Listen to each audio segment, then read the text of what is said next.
And joining me now is Elisabeth Braw, Senior Fellow at the Atlantic Council. Good evening to you, ma'am. Good evening. So one moment both Donald Trump and Vladimir Putin talk about the war coming to an end or an end being close. The next Ukraine faces this deadly barrage from the sky. Are we any closer to peace, or is Moscow again stringing the West, stringing Washington along? What seems to be the case is that Vladimir Putin thinks he can, I don't want to say fool, but finesse the situation when he speaks with Donald Trump, or when he communicates to Donald Trump, which he often does via Russian media or via statements.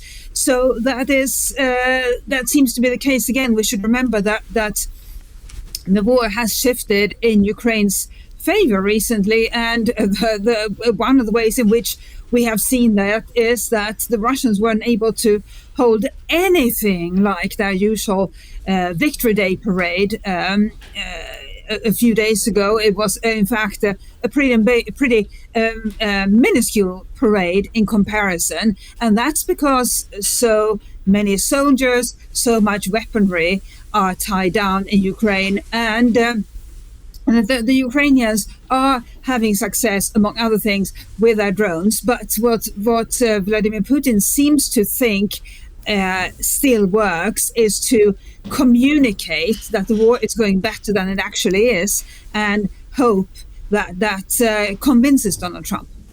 Speaking of Ukraine, Finland's Foreign Minister Elina Valtonen has this week talked about Kyiv being integrated into NATO as quickly as possible.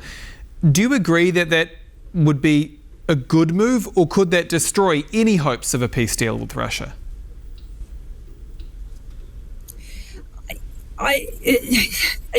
That would be a complicated matter, because NATO is a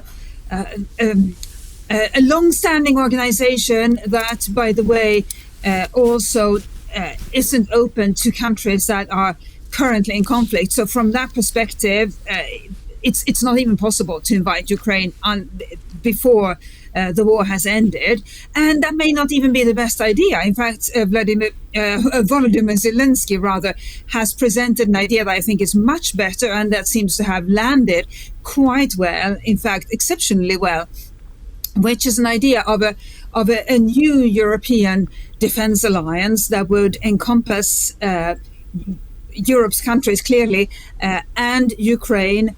And that would sit alongside NATO. It wouldn't supplant NATO. It would sit alongside NATO, and it wouldn't have to be as structured or as formalized as NATO. I think something like that has much more potential. And again, we should remember that under NATO statutes, it's not possible to invite a country currently at war. So that's an opportunity to try something different, which is precisely what President Zelensky has suggested. And in saying all of that, we have now formally seen Andriy Yermak, Volodymyr Zelensky's former right-hand man, charged with corruption and money laundering. How damaging and undermining is that to any hopes for particularly fast-track accession to the EU, or accession full stop to EU or NATO? The reputation of Volodymyr Zelensky's government when it comes to European partners, when it comes to NATO, wanting to integrate Ukraine.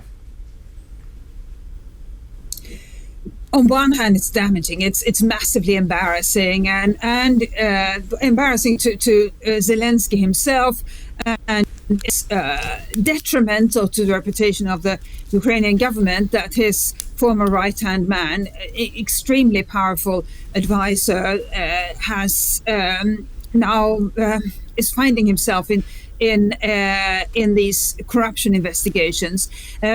On the other hand, one can say this is a sign of a mature democracy, that even if you are the extremely powerful right-hand man of the president, you are not immune to corruption investigations. I think actually President Zelensky has managed to handle this quite well. I think we all remember initially he tried to defang the corruptions investigations agency to make it less let's say, less powerful, and there were huge protests against it, even as war was raging. And he corrected course and gave up the idea of trying to limit the power of the corruption investigators, and they've continued their work. And now we're seeing this investigation against his formerly most powerful advisor continues. I think it's even though it's embarrassing, even though it is damaging, it's a sign of a mature democracy. We certainly wouldn't see investigations like these in certain other countries, including Russia, and so it is a sign that Ukraine is serious about tackling corruption, which has been a problem for many years. Now, President Zelensky has spent the day in Romania along with NATO chief Mark Rutte for this so-called Bucharest 9 summit. In your mind, is this another sort of political talking shop, or is it a really practical forum to defend the eastern flank? I think at the moment, considering how difficult the situation is within NATO and how thin is that leaders within NATO, and especially Rutte, how thin the line is that they have to try to walk to keep Donald Trump happy, to keep the alliance. It's useful to have other formats. Yes, it's often little more than talking shops, but whatever can bring countries together for a united cause, which is defending Europe, keeping Europe safe and prosperous. Anything you can do, even if it's just getting together at a conference, is helpful, and it's certainly not detrimental. So from that perspective, and the perspective that it gives Rutte, has given him an opportunity to have a conversation with Zelensky, that is only to be saluted, even if nothing more comes out of it than a few conversations, because we should remember that Rutte has to keep Donald Trump on board, and that brings the risk of him having to maybe keep his distance from Zelensky. And with this, he can at least show that he is trying to do his part for Ukraine. So this is not a lost opportunity. The Nordics are there, the Nordic countries kind of on the sidelines, but we've seen a real push to bring the Nordic states formally into the B9 as full member states and create an alliance that spans the entire eastern flank. That was again reiterated today. Why have the Nordics not jumped at that opportunity? Do they see it perhaps as a bit of lip service? I think they're just incredibly busy. We should remember that Sweden and Finland have both recently joined NATO and have joined in a full-throated fashion. They are doing so much within NATO. They are an incredible asset to the alliance, more so, if I may say, than certain members that have been members for much longer. So they are incredibly busy. The Nordic countries and the Baltic countries, and the Netherlands, for that matter, and the UK, are also incredibly busy within the Joint Expeditionary Force, which is a group of Northern European countries. So they just have a lot on their plates, and I think they see further engagement as diluting their efforts, because at the moment their focus really is on keeping NATO strong, and on top of that, on doing as much as they can for the Joint Expeditionary Force, because that really has to be the focus of countries are willing to do that part for Europe. Keep NATO strong. That has to be the priority, which is exactly what these countries are doing. And the JEF isn't bad either.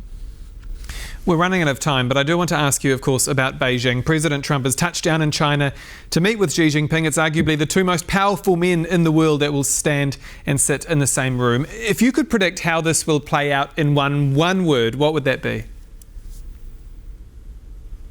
Leverage. I thought you were going to ask me about the Eurovision Song Contest. Of course, Finland has to win. But when it comes to the summit, Trump is in a difficult position because he planned this before the war, and he wanted to come in a position of strength. He wanted to talk about trade. Now he will have to talk about Iran. He will have to ask Xi Jinping for help in ending the Iran war, even though he said before leaving that he wouldn't ask about it. But of course, he will have to ask about it. And that is not exactly leverage. And very briefly, do you expect Ukraine to be basically off the agenda? I mean, will Beijing be kind of let off the hook for its links to the Kremlin? I think so. Trump hasn't tried to encourage China to do its part, the part it really should do. He hasn't encouraged China to do so in the past, and now he needs China's help with Iran. That is unfortunate for Ukraine, which is why it's so important that European allies continue to do that part for the Ukrainians.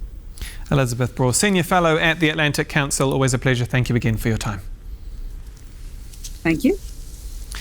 And that's all for World News tonight. But don't go anywhere. On the Record with Adam Yasser is next. He speaks exclusively with Zoltán Varga, the boss of one of Hungary's top independent media companies. I'm Aaron Darman. Good night.